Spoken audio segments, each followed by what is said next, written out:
Olá pessoal, eu sou a professora Thalita, professora de língua portuguesa. E hoje então nós vamos falar sobre um dos grandes problemas de língua portuguesa. Tenho certeza que todo mundo já ficou com dúvida. Será que aqui vai crase? Ou será que ali vai crase? Então crase, gente, é uma das coisas da língua portuguesa que mais geram dúvidas. Então a gente vai ver, gente, o que é crase, como se aplica, onde não se aplica, onde é facultativo o seu uso. Então vamos analisar como isso acontece. Então, gente, a regência de vários verbos exige, então, e nomes, né? Exige a preposição a. Quando essas palavras que exigem preposição se relacionam com outras palavras que aceitam, por exemplo, o artigo feminino a, ocorre a fusão de duas vogais idênticas, a preposição e a artigo. E a esse fenômeno que damos o nome de crase, representado pelo acento grave. Gente, tomem cuidado porque a gente tem isso daqui e isso daqui, certo? Mas, gente, tomem cuidado porque quando eu tenho nesse sentido, aqui eu tenho crase. Sozinha, gente, eu não tenho o acento agudo. Então, se tá no meio de uma palavra, tudo bem, mas sozinho eu não tenho essa construção na língua portuguesa, tá? Então, gente, basicamente o que nós vimos ali? A crase é quando eu junto duas vezes a letra A. Um A que é preposição e um A que é artigo, tá? Então é isso que a gente dá nome de crase, a fusão dessas duas letras A. Então, esse fenômeno, ele ocorre sempre que a preposição a funde-se com artigos definidos femininos, no caso a e as. A gente tem aqui, por exemplo, dei às professoras um livro. Por quê, gente? O verbo dar, ele exige a preposição a, dar a alguém alguma coisa. E professoras apresenta o artigo definido as professoras. Então, gente, daqui eu tiro uma primeira informação. Então, eu só posso ter crase na frente de palavras femininas.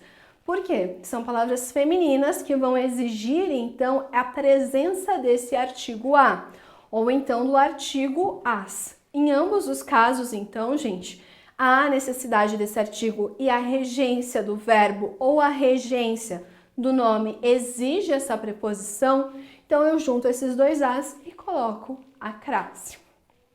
Também, gente, a crase quando eu uso pronomes relativos como a qual, as quais. A sala do palácio a qual me dirigi era enorme. Dirigir, nesse caso, o verbo, né, exige a preposição a, dirigir a algum lugar. Então, gente, além de artigos definidos femininos, eu também tenho crase juntamente com pronomes relativos, mas não são todos. São somente a qual, as quais. Então, gente, novamente, regência do verbo exigiu, então, a presença do artigo, da preposição a, e a palavra que vem depois exige, então, algo que seja a qual, as quais, eu coloco o crase, então, para representar essa fusão. Também, gente, eu utilizo crase quando eu tenho pronomes demonstrativos como a e as. Então, eu tenho ali, dirigir-me à sala de Pedro e não a de João. Aqui nesse caso, gente, ainda tem muitas pessoas que ficam na dúvida, como assim? O a. O a, gente, aqui nesse caso, ele é um pronome demonstrativo. A sala. Então, eu estou indicando a qual sala é. Então, por isso, eu coloco preposição. Coloco, o a aqui na frente, utilizando, então, como pronome demonstrativo. Então, gente, pronome demonstrativo a e as, eu também utilizo crase. Quando eu tenho pronomes demonstrativos como aquele, aqueles, aquela, aquelas, ou então o pronome demonstrativo aquilo. Entreguei o livro àquelas meninas. Nesse caso aqui, então, gente, nós podemos perceber que eu tenho a junção do entreguei a alguém juntamente com o pronome demonstrativo aquelas. Então, a gente vai parar para analisar algumas coisas.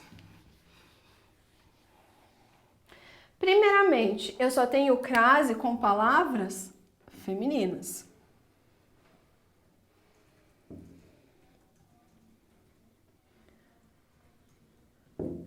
A crase, então, gente, é a junção de dois As. Então, é isso que forma a crase.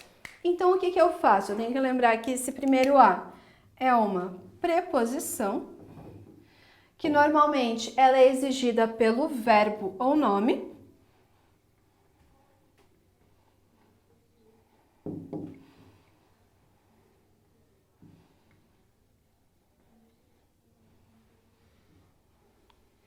E esse outro A, gente, normalmente ele vai ser um artigo.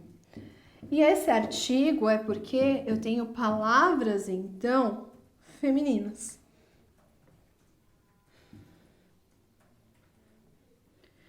Com isso, gente, nós tiramos algumas conclusões. Por exemplo, se eu tenho um verbo, eu vou ter crase na frente de verbos? Não, justamente porque eu consigo dar gênero a um verbo?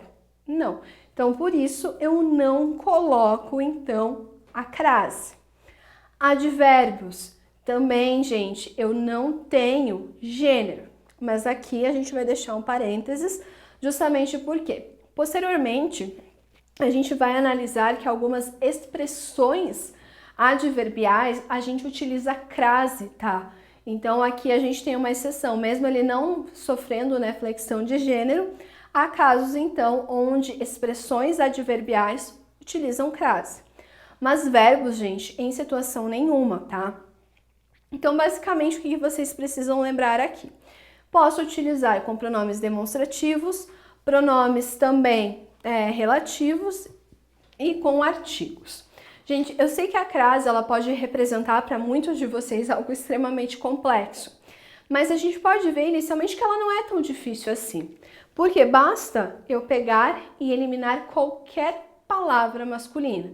Então, sempre que eu tiver palavras masculinas, eu não possuo crase na frente, porque se eu tenho uma palavra masculina, eu não tenho como ter um artigo feminino. Então, se eu vou ter uma palavra masculina, possivelmente eu tenho um artigo masculino. Então, neste caso, gente, eu não coloco crase. Lembrando também, gente, crase é diferente de acento agudo. Por quê? Na crase é o nome que se dá para fusão, mas o nome do acento é diferente, porque o acento agudo, gente, ele tem uma formatação diferente. Então, se eu coloco desta forma, eu tenho um acento agudo. Agora, se eu faço dessa forma, eu tenho um acento grave. Eu não tenho crase também, gente, no meio de palavras, tá? Então, eu não tenho, sei lá, uma palavra e no meio delas eu tenho crase. Não, gente, isso não pode acontecer. Por quê? A crase, ela só pode estar no começo de uma palavra, não no meio dela, nem no seu final. Ou então, ela pode estar sozinha. O acento agudo, gente, ele não pode estar sozinho, ele precisa estar em uma palavra, tá? Então, tomem cuidado para não confundirem. E fora, gente, que não interfere em nada na nossa pronúncia, tá? A crase, ela não vai mudar a nossa forma de pronúncia, diferente do acento agudo, que ele muda sim a nossa pronúncia. Então, alguns cuidados aqui são necessários, ou seja, não há alteração de pronúncia, então o A continua sendo pronunciado exatamente da mesma forma, diferente do acento agudo, que representa um som mais fechado. Então, aqui a gente não tem alteração. Lembrando, gente, para aprender crase, de fato, para aprender crase bem, eu tenho que saber as regras. Então, a gente sabe que nós temos várias e várias regras. E a gente vai entender mais para frente como que essas regras funcionam.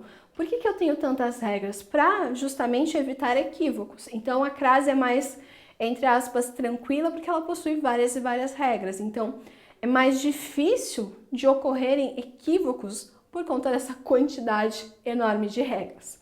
Outra forma também, gente, é vocês trazendo, então, a questão da prática de crase. Então, é um outro jeito também.